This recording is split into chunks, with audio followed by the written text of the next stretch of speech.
자, 요나 이야기 계속 하고 있습니다. 요나서는 묵상하면 묵상할수록 너무 막 마음에 막 와닿고, 제가 먼저 은혜를 받아서 너무 참 감사한 것 같습니다. 하나님이 요나를 얼마나 사랑하시는지, 요나의 이야기에서 우리가 절대 놓쳐서는 안 될 키포인트는 하나님이 요나를 무지무지하게 사랑하신다는 거예요. 이렇게 말썽 부리고 이렇게 말 안 듣고 이렇게 하나님 속을 썩이는 요나를 하나님은 너무나도 사랑하신다는 거예요. 수많은 과정, 아주 복잡한 그 과정들을 통해서 하나님은 계속해서 하나님의 사랑을 계속 요나에게 알려주고 고백하고 표현하고, 그런데 계속 요나는 외면하고 모른 척하고 이렇게 야속할 수가 없는 거예요. 그럼에도 불구하고 하나님은 요나를 끝까지 사랑하시고 요나를 끝까지 붙들고 계신다라는 거예요. 자, 우리가 지난주에 살펴본 것처럼 무섭게 풍랑이 일던 바다에 요나를 던지자 바다는 언제 그랬느냐는 듯이 잔잔해지고 말았습니다. 자, 이것을 보고서는 선원들이 하나님의 뜻이 이루어진 것으로 인정하고 하나님께 제물을 드리고 서원까지 하게 되었다라고 우리가 그렇게 살펴봤습니다. 자, 선원들의 관점에서 볼 때, 요나를 바다에 던진 선원들의 관점에서 보면 요나는 자기가 섬기던 하나님께 벌을 받고 죽은 것 같습니다. 그냥 상황이 여기서 몽땅 다 끝난 것 같습니다. 마치 요나의 이야기가 끝나버려서 이제 더 이상 요나의 이야기가 할 게 없는 것 같습니다. 여러분, 예수 믿는 사람들이 고난을 당하고 어려움을 만나고 실패하고 때로는 그 삶 가운데서 망하고 넘어질 때 세상 사람들은 그런 예수 믿는 사람들을 바라보면서 완전히 끝났다라고 생각할 수 있습니다. 저 예수 믿는 사람 망했어. 저 죽을 병에 걸렸어. 저 사람 이제 완전히 끝났어 라고, 실패했어 라고 그렇게 생각합니다. 하지만 요나의 이야기는 선원들이 바라볼 때 바닷속에 던져지고 그냥 끝난 것이 아니라 사실은 이제부터 본격적으로 요나의 이야기는 시작하고 있다라는 거예요. 지금까지 있었던 일들, 지금까지 선원들이 본 일들은 요나의 이야기의 10분의 1도 안 된다라는 거예요. 아주 조금밖에 보지 못했어요. 그럼에도 불구하고 이 사람들이 볼 땐 요나가 물속에 빠져서 죽었으니까 이제 요나는 끝났다라고 생각하겠지만, 그러나 요나의 이야기는 이제부터 본격적으로 시작한다라는 것입니다. 그처럼 예수 믿는 사람의 믿음의 이야기는 바로 그때부터 본격적으로 시작된다는 거예요. 예수 믿는 사람들은 고난당하고 실패하고 넘어지고 쓰러진 그 자리에서부터 본격적으로 하나님의 스토리가 시작된다라는 것입니다. 왜냐하면 그것은 인간의 이야기가 아니라 누구의 이야기이기 때문에? 하나님의 이야기이기 때문에. 저와 여러분들을, 예수 믿는 사람들, 저와 여러분들 한 사람 한 사람 개인의 이야기처럼 보이지만 사실은 그것은 개인의 이야기가 아니라 하나님의 이야기다라는 거예요. 그래서 요나의 이야기가 이제 본격적으로 시작하는 곳에서 하나님의 이름으로 시작하고 있음을 의도적으로 오늘 본문은 밝히고 있습니다. 자, 17절 말씀 한번 보도록 하겠습니다. 요나서 1장 17절 말씀입니다. 시작. 여호와께서 이미 큰 물고기를 예비하사 요나를 삼키게 하셨으므로 요나가 밤낮 3일을 물고기 뱃속에 있습니다. 자, 요나의 구원 이야기가 시작하는 곳, 이제 요나의 스토리가 본격적으로 시작하는 곳에 주어가 무엇으로 시작하고 있습니까? 여호와께서. 여호와께서라는 주어로 시작하는 것은 이거 사실 매우 의미심장한 거예요. 일부러 강조해서 그렇게 지금 문장을 배치하고 있는 것입니다. 지금까지 있었던 모든 일이 하나님의 뜻이었고, 앞으로 이야기도, 이제 시작되어질 이야기도 하나님의 뜻이고 하나님의 주권이다라는 것입니다. 사실 하나님은 요나가 하나님의 얼굴을 피해서 다시스로 가는 배에 올랐을 때 즉시로 요나를 죽이실 수 있었습니다. 하나님의 말씀에 불순종하고 하나님의 뜻을 거역하고 대적하는 선지자, 하나님에게 필요 없는 자였기 때문입니다. 하지만 하나님은 요나를 즉각적으로 심판을 하시거나 그를 포기하고 버리지 않으셨습니다. 하나님은 폭풍을 통해서 요나에게 계속해서 경고의 메시지를 던지셨고요. 선장의 입을 통해서 회개와 구원의 기도를 촉구하셨고요. 또 제비뽑기를 통해서 요나의 죄가 드러나게 하셨고요. 더욱 무서워진 폭풍으로 배를 치시며 마침내 요나가 두 손 두 발 다 들게 항복하게 하셨습니다. 그리고 매섭게 풍랑이 일던 깊은 바다에 던져지게 하셨습니다. 그러나 하나님은 그것으로 만족하지 않으셨어요. 요나가 항복해서 요나를 바닷속에 던진 것으로 하나님 만족하지 않으셨다는 거예요. 왜냐하면 그것이 하나님의 목적이 아니기 때문에. 지난주에 말씀드렸던 것처럼 요나를 바다에 던지는 게 하나님의 목적이 아니잖아요.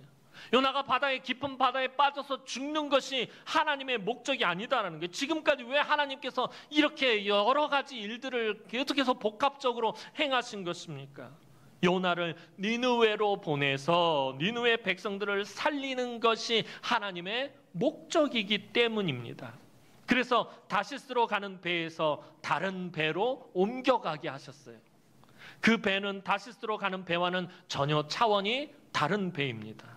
물고기 뱃속. 배에서 배로 옮겨갔어요. 근데 전혀 다른 배로 옮겨갔잖아요. 사람이 타는 배에서 물고기 배로 옮겨가게 하셨다라는 거예요. 바다에 던져진 요나는 하나님이 미리 준비하신 큰 물고기 뱃속으로 옮겨가게 되었습니다.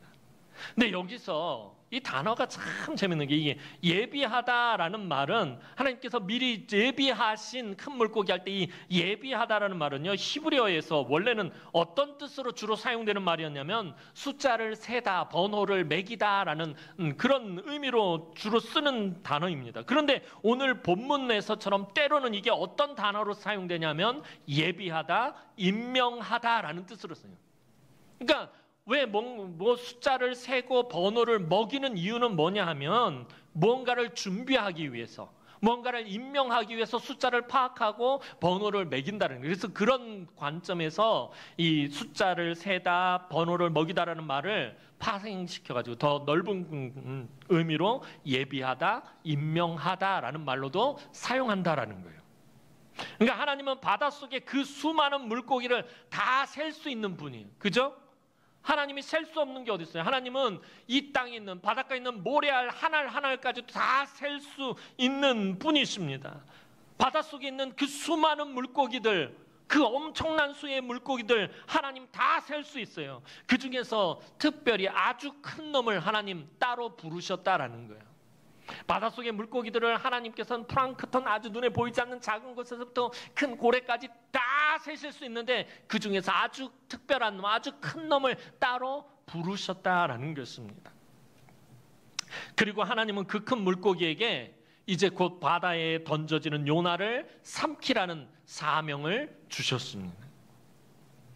하나님은 이미 그 큰 물고기의 명령을 내리시고 일을 맡기신 것입니다. 그래서 요나가 탄 그 배가 풍랑을 만나기도 전에 배 밑에서 숨어가지고 이 큰 물고기는 계속 따라오고 있었습니다.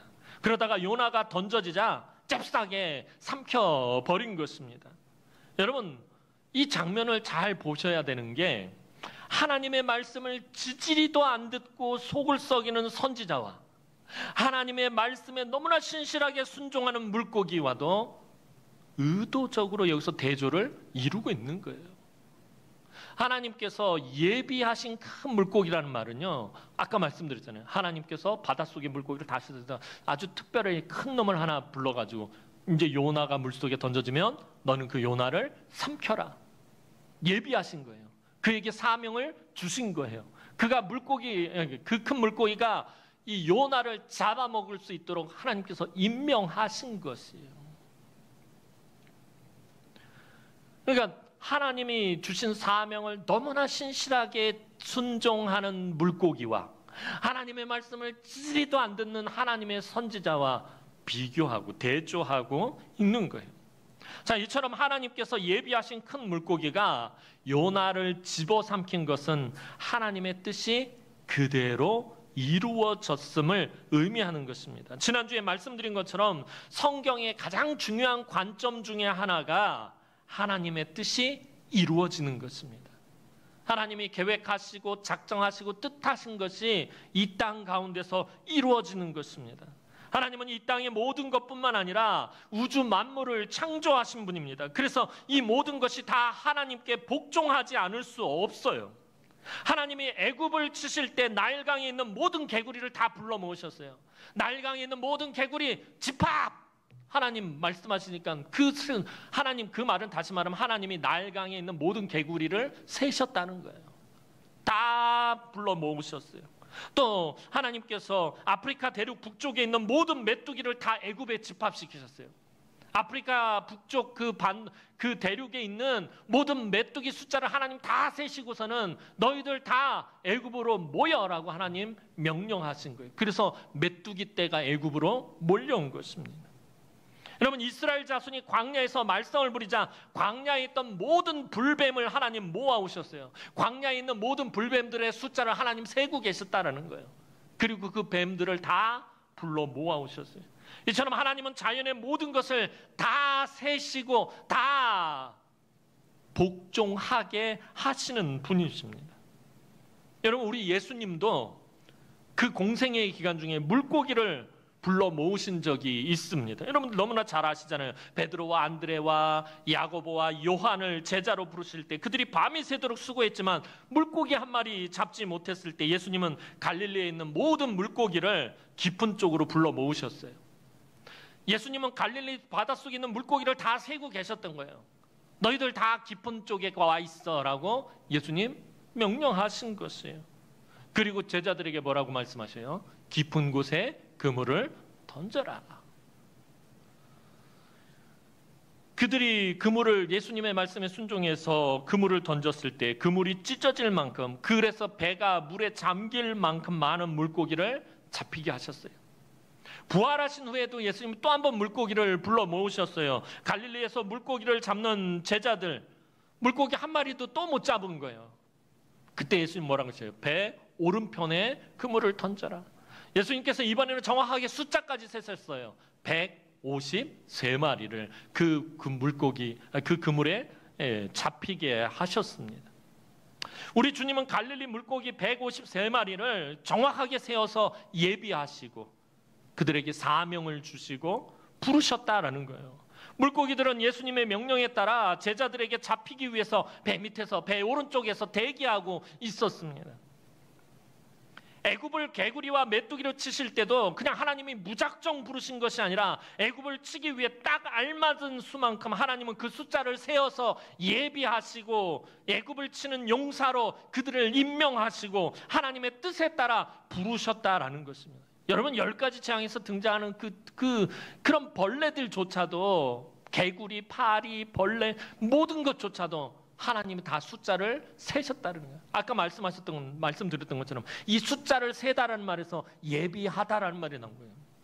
애굽을 치기 위해서 하나님 미리 예비하시고 준비하시고 그들에게 애굽을 칠 수 있는 사명을 맡기시고 임명하셨다라는 것이에요. 그러니까 애굽을 치는 그 재앙조차도 하나님께서는 아주 세밀하게 하나하나 세가면서 준비하셨다라는 것입니다. 불뱀도 마찬가지입니다. 광야에 있는 불뱀의 숫자를 하나님 다 알고 계셨어요. 그 광야에, 이스라엘 자손이 걸어가고 있는 그 광야에 얼마나 많은 뱀들이 있는지 하나님 숫자를 다 세고 계셨어요. 이스라엘 백성들을 물을 만큼 딱 필요한 만큼의 숫자를 세어서 보내신 것이에요. 하나님 미리 예비하셔서 준비하셔서 보내신 거예요. 하나님 즉흥적으로 하시지 않았다라는 거예요. 이 예비하신다라는 말, 숫자를 센다라는 말은 하나님이 어떤 일을 행하실 때 즉흥적으로 행하지 않는다라는 거예요. 오래전부터 이미 하나님은 하나하나 세면서 아주 세밀하게 준비해 오셨다라는 것을 의미하는 것입니다. 여러분, 오늘날도 마찬가지입니다. 지금도 하나님은 하나님의 뜻을 이루기 위해서 이 세상의 모든 것을 다 동원하십니다. 하늘을 한번 보시기 바랍니다. 하늘의 해와 달과 별과 구름과 날아다니는 새와 벌레, 누가 만드신 것입니까? 누가 만드셨냐고요? 하나님. 다르면 무슨 내가 안 만들었는데. 하나님이 만드셨어요. 산에 있는 수많은 나무와 풀 누가 만드셨어요? 반항하십니까? 하나님이 만드셨어요. 우리는 그 숫자를 셀 수도 없어요. 그럼 하늘의 별을 셀 수 있겠어요?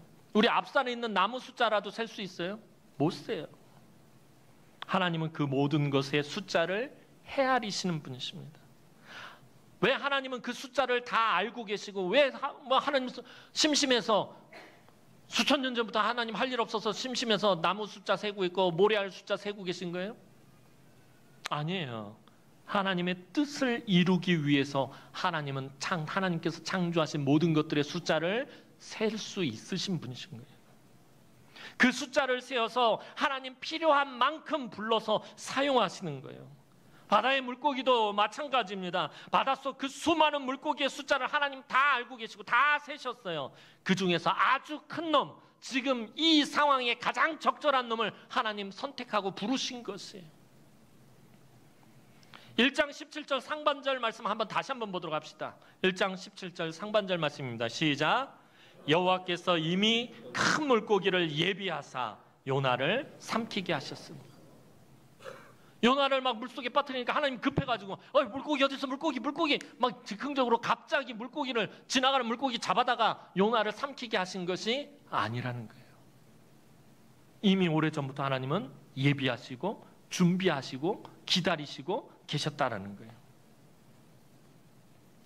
하나님이 큰 물고기를 임명하여 주신 사명이 뭐예요? 그 물고기를 부르신 사명이 뭐예요? 요나를 삼키는 거예요. 요나를 집어 삼키는 사명이 그 물고기에는 부여된 것이에요. 이 물고기는 하나님 주신 사명을 아주 기가 막히게 잘 이행한 거고요. 그죠? 이 물고기는 하나님 주신 사명에 잘 순종한 거잖아요. 넌 요나가 물에 빠지면 집어 삼켜라라고 하나님 주신 사명을 냉큼 묻는 거잖아요. 하나님 사명을 아주 기가 막히게 잘 행하였습니다.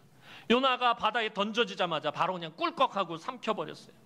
이 일도 하나님의 뜻대로 한치의 오차도 없이 그대로 이루어졌다라는 것을 요나서 기자는 지금 의도적으로 기록하고 있는 거예요. 하나님께서 큰 물고기를 이미 오래전부터 준비하셔가지고 요나가 빠지자마자 집어 삼키게 하십니다. 하나님의 뜻과 계획에 한치의 오차도 없었다라고 성경은 말하고 있는 것입니다. 하나님이 요나를 물고기 뱃속으로 옮기신 것은 정말 사실 상상도 할 수 없는 방법이잖아요. 우리는 요나의 스토리를 이미 잘 알고 있으니까 그러지. 만약에 요나의 스토리를 모르고서는 이 이야기를 듣고 있다면 요나를 이제 바다에 던지면 웃자노 그러는. 큰 물고기가 와서 요나를 냉큼 집어 삼킬 건 상상도 할 수 없는 방법입니다. 여러분, 큰 물고기 뱃속에 있는 요나 한번 상상해 보시기 바랍니다. 아주 큰 물고기가 요나를 냅다 집어 삼켰어요. 근데 그 뱃속에 지금 요나가 들어가 있다고 생각해요. 여러분이 요나라고 한번 생각해 보세요. 목사님 그런 것까지 생각을 해봐야 되나요? 되는 그런 표현. 여러분, 하나님의 말씀은 하나님은 상상력을 가지고 이 이야기가 내 이야기다라고 생각하고 그러고 묵상을 해야 이 말씀이 그냥 팍팍 와닿는 거예요. 그냥 이게 남 얘기인지 지나가는 사람 얘기인지 모르겠다. 여러분, 지금 내가 요나라고 생각을 해보세요. 지금 큰 물고기 뱃속에 있어요. 너무 끔찍해서 생각도 하고 싶지 않으신 거예요. 그런 거죠. 알레니 죽지. 자, 요나가 되었다라고 한번 생각해 보세요. 그 물고기 뱃속이 시몬스 침대처럼 편안했겠느냐는 거예요. 흔들리지 않는 편안함, 시몬스 침대. 여러분, 신라호텔 스위트룸처럼 편안했겠느냐는 거예요. 물고기 뱃속이. 절대 그러지 않았을 거예요. 그 큰 물고기는 계속해서 해초와 작은 물고기들을 잡아먹고 있었을 거예요. 그죠? 그럼 요나가 있는 뱃속으로 이 짠 바닷물과 해초와 물고기들이 계속해서 쏟아져 들어오는 거예요. 정말 생각만 해도 끔찍하지 않나요? 그리고 그 물고기 뱃속에 무슨 화난 것도 없고 앞이 한치도 안 보이고 깜깜했을 거 아니에요. 빛 한 방울 들어오지 않는 깜깜한 뱃속에서 지금 짠 바닷물과 해초들과 물고기들이 엉키고 비린내가 진동하고 정말 죽을 맛이었을 거예요. 와, 상상만 해도 진짜 전 끔찍해요. 여러분, 요나만 힘들었겠어요? 또 입장을 바꿔서 물고기라고 생각을 해보세요. 여러분이 큰 물고기예요. 여러분들 뱃속에 지금 요나가 있다고 생각해보세요. 더 생각하고 싶지도 않으신 거죠.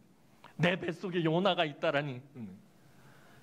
여러분, 요나가 뱃속에서 이 물고기가 아까 말씀드렸던 것처럼 얼마나 신실한 물고기야. 하나님 명령하신 그 말씀에 순종해서 잘 이행해서 요나를 덥석 생겨버렸어요. 하지만 요나가 뱃속에서 소화가 되지 않고 그대로 있어요. 여러분, 이게 얼마나 속이 불편했겠어요. 여러분들 점심 먹은 거 얹혀 소화가 안 되고 있으면 얼마나 불편해요. 계속 소화제 먹고 뭐 손 따고 막 별짓을 다 할 거 아니에요. 얼마나 속이 불편하면. 이 물고기도 하나님 말씀에 순종해서 요나를 삼킨 것밖에 없는데 이 요나가 뱃속에서 소화가 안 되는 거예요. 계속 뱃속에 있어. 소화가 불량으로 있는 이 물고기는 또 얼마나 고통스럽겠느냐는 거예요. 근데 다들 표정이, 목사님은 그런 것까지 걱정을 하고 그러지. 물고기 소화 불량으로 고통당하는 것까지 뭐 걱정을 하고 계십니까? 아이, 그렇다라는 거, 지금 상황이 얼마나 서로가 얼마나 힘들고 어려운 상황이겠는 거예요. 아이, 그 뱃속에 있는 그 요나도 그렇고 그 요나를 뱃속에 넣고 있는 물고기도 그렇고 지금 이 상황이 너무 힘들고 서로에게 너무 고통스러운 그런 상황이다라는 것입니다.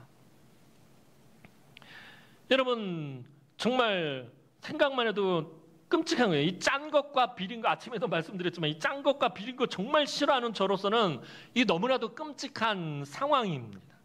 요나의 말대로, 요나가 전에 우리가 지난번까지 살펴본 것처럼 요나의 말대로 차라리 죽는 게 낫다 싶을 정도로 괴로운 상황이었음을 제가 지금 설명하고자 하는 말씀드리는 거예요. 물고기 뱃속에서 3일을 갇혀 있으면서 요나는 정말 죽을 맛이었을 거지. 이 죽는 것이 이게 더 낫겠다라는 생각이 들었을 거예요. 그런데 사실 하나님은요, 요나의 말에 응답하신 것이에요. 죽으면 죽었지 하나님 말씀을 따를 수 없다라는 요나의 말대로 해주셨을 뿐이에요. 차라리 날 죽여라고 요나는 그렇게 하나님 앞에 그냥 그렇게 반항하고 있었잖아요.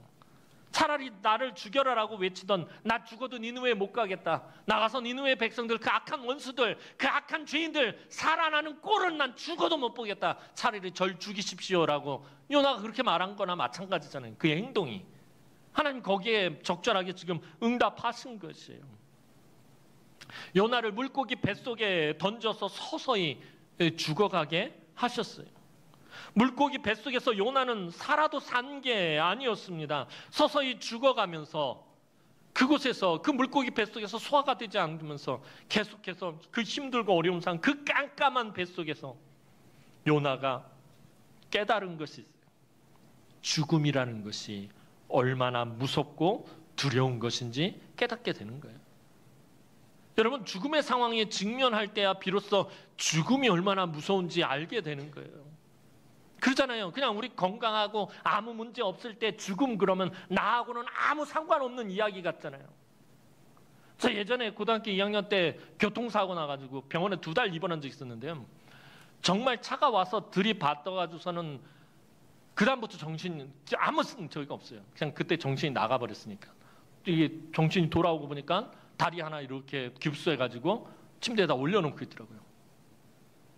그 순간에 진짜로 그게 무슨 말인지 알 것 같아요. 막 지금까지 살아왔던 모습들이 다 보인다. 그 짧은 순간에 그러면서 죽음이라는 것이 언제든지 날 찾아올 수 있는 것이구나라는 걸 그때 처음 알았어요.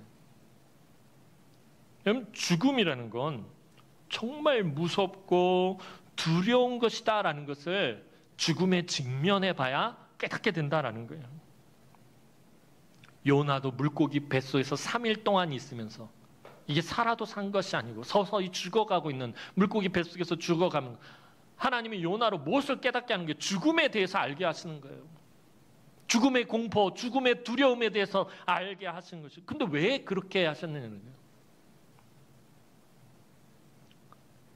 자기가 죽음에 직면했을 때 죽음이 얼마나 두려운지 알게 된 요나, 하물며 니느웨의 수십만 명의 사람이 한꺼번에 죽는다라는 것이 얼마나 무섭고 두려운 일이냐는 거예요. 여러분, 너무 쉽게 우리가 생각할 수 있어요. 요나도 그랬고요. 저 악한 원수들, 저 죄인들, 저 니느웨 백성들 다 하나님이 심판해서 죽어야 된다라고 분명히 그렇게 생각하고 있었단 말이에요. 그런데 수십만 명의 니느웨 사람들이 한꺼번에 순식간에 죽는다라는 것이 이게 얼마나 무서운 사건이냐라는 거예요. 이게 얼마나 두려운 일이냐라는 거예요. 요나는 자신이 서서히 죽어가는 고통 가운데 있지만 사실은 또 죽지 않는다라는 것도 이미 알고 있었어요.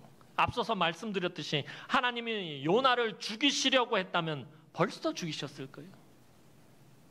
벌써 하나님이 요나를 죽일 수 있는 기회가 수도 없이 많았어요. 폭풍이 몰아칠 때부터 요나는 하나님이 개입하신다는 것 알고 있었어요. 단지 그것을 외면하고 배 깊은 곳에 내려가서 눈을 감아버린 것뿐이에요.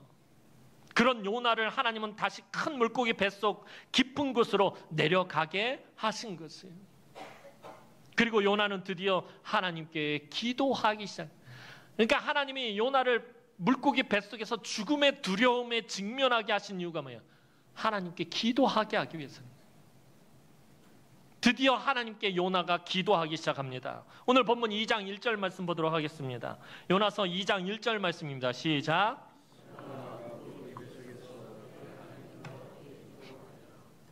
자, 요나가 물고기 뱃속에서 그의 하나님 여호와께 기도하여. 1장에서 그렇게 고집 부리면서 기도 안 했잖아요. 그렇게 하나님께 인정하지 않았잖아요. 자기가 뭘 잘못했는지 인정하지 않았잖아요. 근데 드디어 이제 기도하기 시작합니다. 요나는 이 모든 일을 하나님께서 준비하시고 진행하신다라는 것을 자기가 제비 뽑힐 때 이미 확실히 알고 있었어요. 그렇다면 지금 자기가 어떤 상황에 놓여 있는지 하나님은 알고 계시며, 자기가 물고기 뱃속에 갇혀 있는 것도 하나님 보고 계실 것이고, 자기가 그 속에서 기도하면 그 소리를 들으실 것이다라는 것도 알게 된 거예요. 하나님이 요나를 죽이기로 작정하셨다면 이런 여러 가지 복잡한 과정을 거치실 필요가 없어요. 왜 이렇게 복잡한 과정을 거칩니까? 그냥 단번에 하나님 끝장내버리실 수 있는데, 그냥 한 대만 치면 요나는 죽는 것인데요. 그런데 하나님이 이처럼 다시스로 가는 배를 예비하시고 무서운 풍랑을 일으키시고 선장을 통해서 이 밑층으로, 배 밑층으로 내려보내시고 요나를 제비 뽑히게 만드신 이유는 요나를 꼼짝 못하게 만드셔서 하나님 앞에 자기의 모습을 보게 하시고 그것을 고백하고 사명으로 돌아오게 하시며 하나님 부르신 목적대로 사용하기 위해서라는 것입니다. 그것을 요나는 알았어요. 그래서 지금 하나님은 자신을 보고 계시며 자기 말을 듣고 계신다라는 점만은 확실해요. 물고기 뱃속에서 죽어가고 있는 요나에게 다 불확실하지만 딱 확실한 거 하나 있어요. 그게 뭐예요? 하나님이 지금 나를 보고 계신다는 것과 내가 지금 하나님한테 말을 하면 하나님이 그 말을 들으신다라는 것, 이것만은 분명하다라는 거예요. 오늘 저와 여러분이 이렇게 교회에 나와서 하나님 앞에 엎드리는 것, 하나님 앞에 예배하는 것, 하나님 앞에서 여러 가지 일들을 하는 것, 여러분 이거 우연 아닙니다. 내가 목사님 제가 우연히 교회를 나오게 됐어요. 제가 우연히 예수 믿게 되었어요. 제가 우연히 예배드리게 되었어요. 여러분 우연이 아니다라는 거예요. 오늘 요나의 이야기가 다 우연입니까? 물고기 뱃속에 들어가기까지 모든 그 복잡한 과정들이 다 우연입니까? 절대 아니다라는 거예요. 오늘 저와 여러분들이 예수 믿고 이곳에 나와서 예배하는 이 모든 것들이 결코 우연이 아니에요. 여러분들이 예수 믿는 거 우연히 믿은 것도 아니고 여러분들이 우연히 구원받은 것 아니다라는 것입니다. 하나님의 이 수많은 복잡한 과정들을 통해서 저와 여러분들이 예수 믿게 된 것입니다. 하나님이 주권적으로 우리를 이 자리로 인도하신 것입니다. 하나님은 우리의 일거수일투족을 다 보고 계십니다. 우리의 입에서 나오는 한마디 한마디를 다 듣고 계십니다. 때로는 기도할 용기가 나지 않을 때, 기도하기에는 내 자신이 너무 뻔뻔하다는 생각이 들 때 하나님이 나를 지금까지 어떻게 인도하셨는지 여러분들 생각해 보시기 바랍니다. 여러분들의 삶에 고난이 와서 너무나도 힘들고 어려울 때, 여러분들 근심과 걱정과 염려가 넘쳐날 때, 무엇을 해야 될지 모를 때, 여러분들의 삶에서 여러분들이 서서히 죽어가고 있는 것 같을 때, 여러분들 하나님이 나를 지금까지 어떻게 인도하셨는지 생각해 보시기 바랍니다. 그러면 우연이라고 말하기에는 모든 일이 분명히 하나님의 간섭하심 속에서 진행됐다라는 사실을 알게 될 것이에요. 그러잖아요. 지나온 삶을 여러분 돌아보면 다 하나님이 인도하셨구나. 그 사이사이마다 하나님이 개입하셨구나. 간섭하셨구나. 여러분들 그렇게 고백하시잖아요. 모든 것이 다 하나님의 간섭하심 속에서 진행되었다는 사실을 깨닫게 된다라는 거예요. 하나님께서 나를 이 자리에 몰고 오신 이유가 무엇입니까? 그것은 하나님의 얼굴을 보게 하기 위해서입니다. 하나님과 대면하기 위해서입니다. 하나님이 요나를 물고기 뱃속까지 몰아가신 이유가 뭐예요? 여호와의 낯을 피해서 도망가는, 여호와의 얼굴을 피해서 도망가는 그 요나가 다시 하나님과 얼굴을 맞대고 이야기하도록 하나님 그리로 몰고 가셨다라는 것입니다. 그동안 네가 용케 나를 피해 다녔지만, 야 요나야 너 진짜 잘 피해 다녔, 미꾸라지처럼 아주 잘 빠져 다녔지만 이제 더는 안 된다. 오늘 나와 1대1로 대면하자. 하나님 지금 요나를 물고기 뱃속으로 몰아넣으신 이유는 그거예요. 요나는 이제 하나님을 나의 하나님으로 부릅니다. 본문은 그의 하나님이라고 기록되어 있는데 이건 제3자의 관점이고, 요나의 관점에서 보면 그의 하나님이 아니라 어떻게 되는 거예요? 나의 하나님이 되는 거예요. 요나는 이제야 비로소 하나님의 부르심 앞에 서게 된 거예요. 나의 하나님이라고 고백하는 거예요. 이제 내가 하나님 앞에 온전히 서게 되기 시작했다라는 것입니다. 하나님을 나의 하나님으로 부를 수 있을 때 비로소 고난을 통과하고 하나님의 사랑을 확인할 수 있다는 거예요.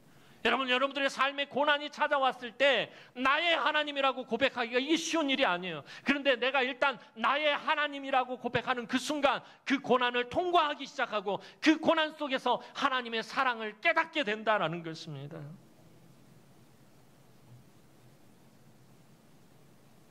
스바냐 선지자도 이 점을 우리에게 분명히 알려주고 있습니다. 여러분 스바냐서 3장 17절 말씀 보도록 하겠습니다. 너무나 유명한 말씀입니다. 스바냐 3장 17절 말씀입니다. 시작. 너의 하나님 여호와가 너희 가운데 계시니 그는 구원을 베푸시를 듣는 것이라. 그가 너로 말미암아 기쁨을 이기지 못하시며 너를 잠잠히 사랑하시며 너로 말미암아 즐거이 기뻐하시며. 여러분 이거 제3자의 입장에서 기록한 것이지만 1인칭 관점으로 돌려서 이 너를 나로 바꿔서 읽어보셔야 돼요. 나의 하나님 여호와가 내 가운데 계시니 그는 구원을 베푸실 전능자시라. 그가 나로 말미암아 기쁨을 이기지 못하시며 나를 잠잠히 사랑하시며 나로 말미암아 즐거이 부르며 기뻐하시리라. 이게 본래 의미인 거예요. 구원의 은혜를 베푸시는 하나님이 나의 하나님이라는 사실을 잊지 말아야 한다는 것입니다. 나의 하나님이라고 부를 수 있을 때 비로소 구원을 베푸실 그 전능하신 하나님을 우리는 체험하게 되는 거예요. 삶에서 만나게 된다는 것입니다. 그리고 그 하나님으로 말미암아 우리도 기뻐하게 될 뿐만 아니라 하나님이 잠잠히 사랑하시며 나로 말미암아 즐거이 부르며 기뻐하신다라고 말씀하고 있어요. 여러분 그런데 고난의 시간에 하나님이 나를 사랑하신다라는 것, 이게 쉽지 않잖아요. 이것을 깨닫는다는 게 쉬운 일이 아니잖아요. 왜냐하면 고난과 하나님의 사랑은 서로 맞지 않는 것 같잖아요. 고난과 사랑이 조화를 이루나요? 왠지 불협화음 같단 말이에요. 고난하고 사랑은 같은 곳에 존재할 수 없는 것 같은데 성경은 그 고난 한복판에 하나님의 사랑이 있다라고 말하고 있다는 거예요. 인간적으로 생각하면 전혀 부조화스러운데 하나님은 그렇게 만들어가고 계신다라는 거예요. 오늘 요나는 그 고난의 한복판에서 결국에 무엇을 깨닫기 시작하는 것입니까? 하나님의 사랑을 깨닫기 시작하는 거예요. 나처럼 이렇게 하나님 말씀에 대적하고 반항하고 속썩이고 지지리도 안 듣고 불순종한 나를 하나님은 사랑하시는구나. 물고기 뱃속에서 그것부터 깨닫기 시작을 하는 거예요. 여러분 고난을 통과하는 가장 빠른 출발점은 나의 하나님을 만나고 그 하나님이 나를 사랑하신다는 것을 깨닫는 데서부터 시작한다는 것입니다.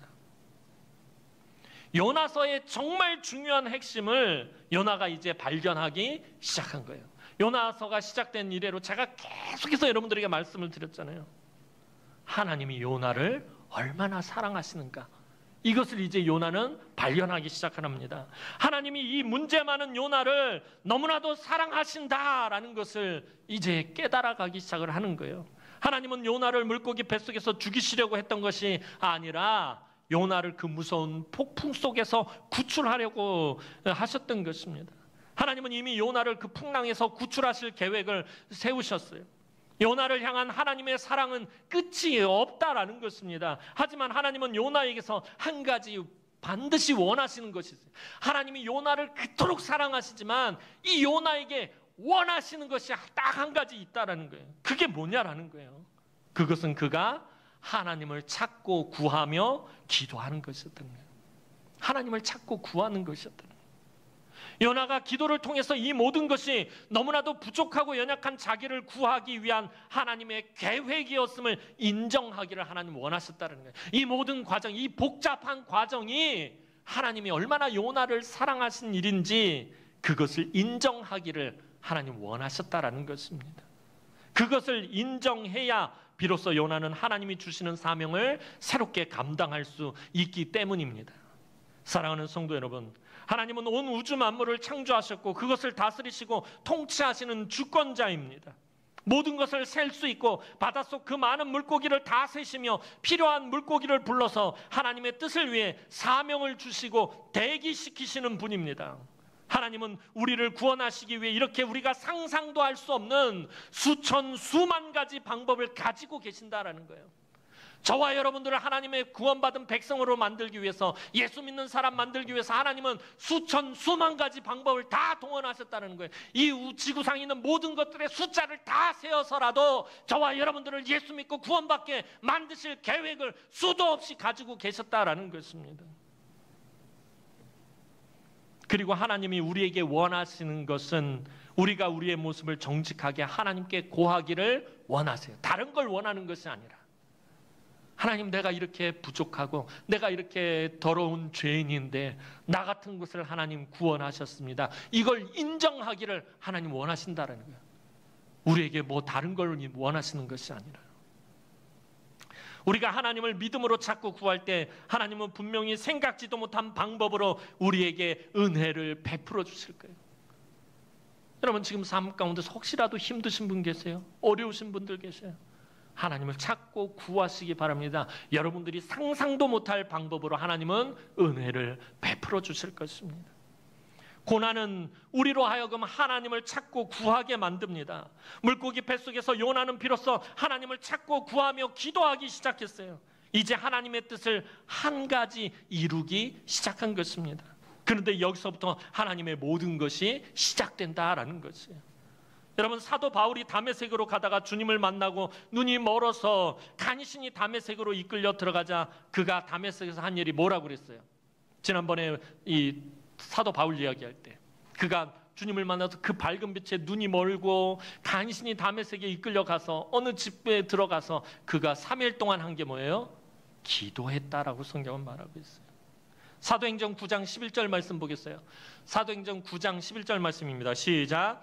주께서 이르시되 일어나 집결 하는 거리로 가서 유다의 길에서 다섯 사람 사울이라는 사람을 찾아 그가 기도하는. 자, 하나님께서 아나니아를 사도 바울에게 보내실 때 아나니아에게 하신 말씀이에요. 그가 기도하는 중이라. 바울은 그곳에서 식음을 전폐하고 3일 동안 기도하고 있었습니다. 바울의 인생이 모두 끝장난 것 같은 바로 그 상황에서 마치 요나가 물고기 뱃속에서 있는 것처럼 이 사도 바울도 앞을 보지 못해요. 깜깜하고 자기의 인생이 지금까지 최선을 다해 열심히 살아왔던 자기의 인생이 모두 다 끝장난 것 같은 바로 그 상황에서 바울은 기도하고 있었습니다. 하나님을 간절히 찾는 기도의 자리가 하나님을 만나고 체험하는 은혜의 자리로 변화합니다. 그래서 하나님은 요나를 기도의 자리로 먼저 이끄신 것이에요. 바로 니느웨로 보내신 것이 아니라 물고기 뱃속에서부터 하나님을 간절히 찾는 은혜의 자리로 그를 먼저 보내신 것이었다는 거예요. 하나님이 요나를 기도하게 하신 것은 요나를 하나님이 사용하실 수 있는 사람으로 변화시키기 위해서였습니다. 하나님은 기도하는 사람, 무릎 꿇고 살아가는 사람, 하나님 앞에 엎드리는 사람을 통해서 일하십니다. 하나님은 무릎을 꿇는 교회, 하나님을 찾고 구하는 가정, 하나님을 향해서 두 손을 높이 드는 자녀들을 통해서 하나님 역사하십니다. 우리도 때로는 요나처럼 물고기 뱃속과 같은 곳으로 들어갈 때도 있을 것입니다. 그것은 하나님이 우리를 기도의 자리로 인도하시는 것입니다. 나를 기도의 사람으로 변화시켜서 하나님이 사용하시고자 하는 것입니다. 지금까지 요나가 기도하지 않으려고 얼마나 요지부동이었습니까? 차라리 죽는 것이 낫다며 얼마나 고집을 부렸습니까? 우상을 섬기는 자들이 하나님께 기도하는 것을 보면서도 선지자가 기도하지 않고 꿈쩍도 하지 않았습니다. 하지만 물고기 뱃속에 들어가서는 기도하지 않을 수 없었어요. 왜냐하면 기도만이, 지금 요나가 처해 있는 이 상황에서 기도만이 죽음의 문과 생명의 문을 열고 닫을 수 있기 때문이었어요. 요나는 죽지도 못하고 살지도 못하는 상황에서 비로소 기도하기 시작했어요. 여러분, 삶의 폭풍이 몰아쳐오고 한 치 앞도 보이지 않고 계속 내 뜻이 옳다고 느껴질 때 하나님께 기도하시기 바랍니다. 여러분, 이번 주부터 금요 기도회 다시 시작합니다. 여러분, 4주 동안 잘 쉬셨죠? 육신이 충전되었으니까 이제 다시 나와서 기도하셔야 됩니다. 하나님이 여러분을 기도의 자리로 이런 복잡한 과정을 통해서 몰아가시기 전에 여러분들 스스로 나와서 하나님을 먼저 찾고 구하시기 바랍니다. 하나님이 베풀어 주신, 우리가 상상도 할 수 없는 방법으로 은혜를 공급해 주시는 그 하나님을 만나시고 체험하시기 바랍니다. 금요 기도의 시간을 여러분 중요하게 생각하세요. 여러분, 그 기도의 시간을 통해서 하나님이 얼마나 많은 것들을 예비하시고 준비하시고, 여러분들 한 사람 한 사람을 위해서 하나님께서 이 앞산에 있는 나무들, 풀들, 벌레들 그 하나까지도 다 세면서 준비하시고 예비하고 계신다는 거예요. 그렇게 하나님이 세세하게 예비하시고 준비하신 은혜들을 여러분 흡족하게 받아 누리시는 우리 남흥의 성도들이 되었으면 좋겠습니다. 다시금 여러분들의 몸과 마음을 추스리시고 하나님 앞에 나와 기도하시기 바랍니다. 그 순간이 하나님의 은혜와 사랑을 체험할 수 있는 정말 좋은 기회입니다. 요나처럼 하나님 앞에서 기도의 사람으로 새롭게 변화하여 하나님의 뜻을 이루어드리는 우리 남흥의 모든 성도들이 되기를 주님의 이름으로 축원합니다. 기도드리겠습니다. 사랑과 은혜가 많으신 아버지 하나님, 은혜와 사랑을 진심으로 감사를 드립니다. 우리를 구원하시기 위해 하나님은 수천 수만 가지 방법을 가지고 계시고, 우리에게 은혜와 복을 베푸시기 위한 수천 수만 가지 방법을 가지고 계시고, 우리의 모든 삶의 문제들을 해결하기 위한 수억 가지 방법을 다 가지고 계시는 하나님이심을 하나님 우리가 알게 하시고, 그 하나님을 찾고 구하며 우리의 삶의 이야기들이 마치 다 끝난 것 같은 그 순간에서부터 사실은 하나님의 은혜와 능력이 시작됨을 깨닫고 하나님을 찾고 구하는 우리 남흥의 모든 성도들이 되게 하시며, 그 가운데서 하나님 주시는 그 놀라운 은혜와 사랑을 풍성하게 체험하는 우리 남흥의 모든 성도들이 되게 하여 주옵소서. 감사를 드렸고 예수님의 이름으로 기도하옵나이다.